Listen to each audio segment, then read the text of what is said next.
All right, guys, we got a fun one here. Had this one circled all week after what happened in the last primetime game.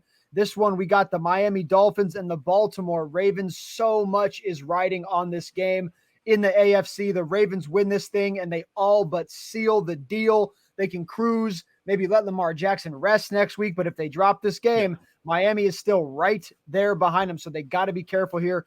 Bryson, you look at the game here, man. I'm a little bit surprised by the line here. You got the Miami Dolphins 3.5-point dogs on the road in Baltimore. I understand Baltimore is coming off a big win. Everybody's riding on this week. Lamar Jackson MVP, which by the way, no, he's not. And you got all these different things going on. 3.5 points. Miami, the whole story of the season is they don't beat good football teams. Do they have a chance here? I don't think so. I think this is just a case where the Baltimore Ravens are the better overall team. I really like Miami, but like you mentioned, they do really struggle against teams with a above 500 record. And Raheem Mostert, questionable heading into this game with not only a knee injury, but his ankles are also hurting him. That's a big blow to him. He's tied with Christian McCaffrey for the most touchdowns in the NFL this season, so that's a big blow.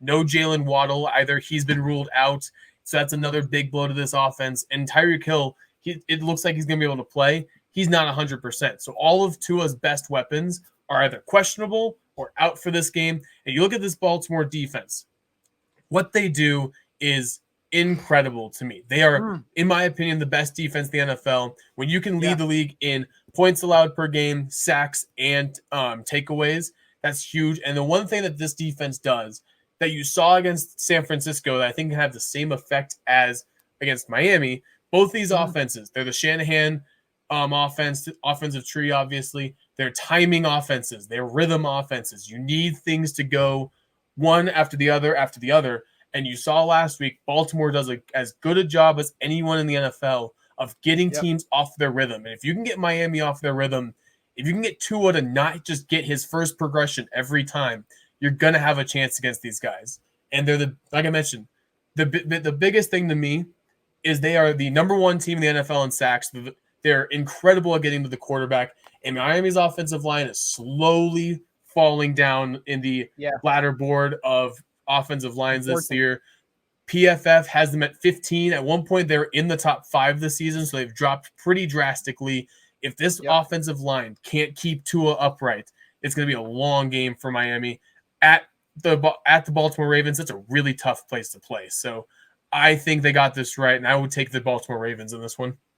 Man, I'm struggling because I feel like if I take Miami here, I'm taking the bait, and I don't want to take the bait, but I also feel like the bait is on Baltimore. I feel like the bait might be, they just beat the best team in the NFL, and they kind of slapped them around and made them look stupid.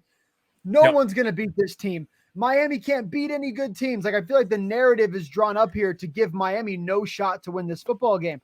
I'm not saying Miami win this football game, but I'm going to take Miami plus the 3.5 points here because I believe it's just too many points. If it was 2.5 points, give me the Ravens. But at 3.5 points, I think it's a field goal football game. No matter how you cut the cake here, 27-24-ish, somebody's going to win this thing. So I'm going to take the 3.5 points. I'm hoping that we're able to get 4-ish, by game time if more money comes in here. But I don't think the odds makers are going to do that. They're too smart for that. They're not going to go out here and give us 4 points with the Miami Dolphins. But at 3.5, I will go against you here. I'm not going to lie to you. I'm worried about it. I can totally see how Baltimore win this thing 27-13-ish, and Miami just never get their feet under them. You mentioned Tua, first progression, get to them, make them uncomfortable. If they do that all night long, it's going to be a long night here for Miami.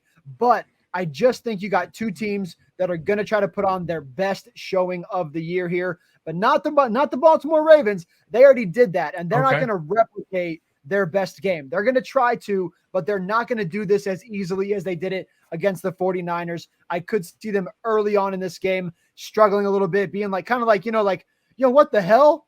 Like, I thought we were good. Now all of a sudden we're struggling against a team, and they might come back and win the game, but I don't think they win by more than 3 points. So I'll take the 3, but I have another same game parlay in this game, Bryson. I've gone around, I've done my homework, and I want to hear from you.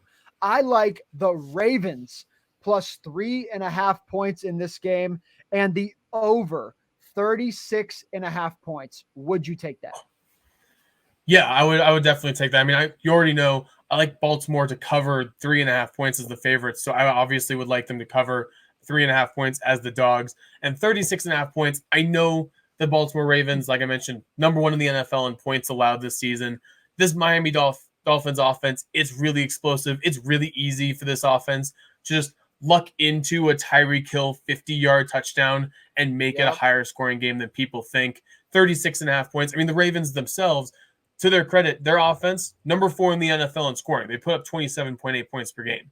So Yes, sir. the Ravens can put up points too. So 36.5 points, I think that's a pretty easy bar for these two teams to pass. Also, folks, if you did not see our other clips yet for the NFL games, we have a same game parlay and bets in all of those games up on our socials, on our YouTube at the Sports Forum. So make sure you go around, check out all those, and check out sportsforumdenver.com. You'll see it there on that bottom ticker. You guys can get articles. We're giving away NFL tickets, doing all kinds of stuff at all times on our website. Please check it out, and please click that subscribe button on our YouTube. But Bryson, we are both on Ravens plus 3.5, over 36.5. And I'm with you, by the way. My only other thing to add to that is on that over, I said both teams going to come here to fight. I think we have a shootout in this game. Over under is 46.5, though. Are you still going over that? That one's a little bit tougher. I still think I would go over on that one just because, like I mentioned, the Ravens themselves, they can put up points in bunches. I think this is a game, both teams coming off really emotional wins. The Dolphins coming off that big win against the Dallas Cowboys. The Ravens, like you mentioned, coming off beating who most people thought was the best team in the NFL coming into that game. So I think this could be a team where both defenses kind of start off a little bit slow. They come off emotional wins. They both balled out the week before. These offenses are different. They can put up points in bunches as well. So I kind of like the over here. It's tough when you have these two defenses who are so good in their own right. But I think both offenses are just going to have a better outing. And the only other thing I want to add to that is, guys, let's not forget here. So Brock Purdy, he was minus 250 to win the MVP. He had one bad game and he fell off planet Earth. Lamar Jackson has to have another good game. Everyone is just saying Lamar won. No, he did not. You want to know why? Christian McCaffrey's going to run for 2+ touchdowns and 100 freaking yards this weekend against the Commanders. Lamar Jackson can't screw this up. So just another thing to add to the over there. I think he has to find a way to put points up. If it misses, it's Miami's fault. It's not Baltimore's fault, I would have to imagine here. Now, do want to look really quickly at your favorite touchdown scorer of the day. You take a look here. Gus Edwards is up there as one of the favorites, plus 110. You got Tyreek Hill, plus 105. Raheem Mostert, who you mentioned, plus 110. Lamar, plus 135.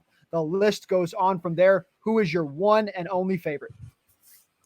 So I think that Gus Edwards, first of all, is a really good play for anyone who wants to take it because Gus Edwards is a touchdown machine. And once they get in the red zone, it's a really good chance it's going to happen. My one issue with taking him is the Dolphins are top 5 in the NFL against the run this year. And I think that could be a situation where they think Gus Edwards is going to be the guy. They let Lamar Jackson keep it. So I wouldn't bet Gus Edwards personally, although I understand why a lot of people would. My personal favorite is Isaiah Likely, the tight end for the Ravens. His production is getting better every week. His yards in the last 3 games, 83, 70, 56. He's clearly one of Lamar's go-to guys right now, especially around the red zone. 2 touchdowns in the last 3 games. The Dolphins, they have really good corners over there. So I don't like Beckham or Zay Flowers. I think this is a situation where Isaiah Likely gets a good matchup on a linebacker in the red zone, and he takes advantage. Isaiah Likely plus 200, Bryson Owens. I love that pick. I also love your Gus Edwards pick. Guys, I want to throw something out there because I don't think people are recognizing this. And this just goes on my case of why I don't think Lamar is the MVP. The guy has not scored a rushing touchdowns for 8 weeks in a row. Everybody thinks of him as a running quarterback. Well, don't just look at his passing yards. Look how many rushing touchdowns he has. Guys, he only has 5 of them.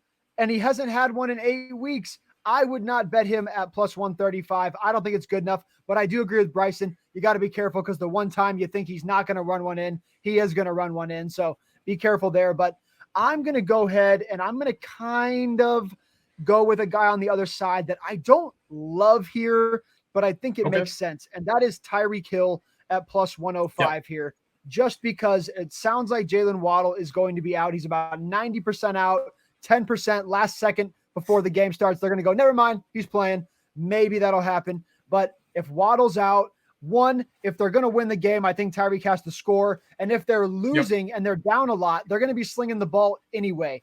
And big-time players step up in big games. This is a big game. This is a big-time player. Tyreek Hill, you don't see him at plus money very often. I think at plus 105, which, by the way, you can find him all the way up to plus 125 on a few other books, Bet365, BetMGM. So go do your research there and get plus money on Tyreek Hill. So, guys, we're going to lock those two in. And if you want to lock in Gus Edwards, you can. But we're going to go Tyreek Hill at plus money and Isaiah Likely at a juicy plus 200. Good luck to you guys in that one. Should be a fun one.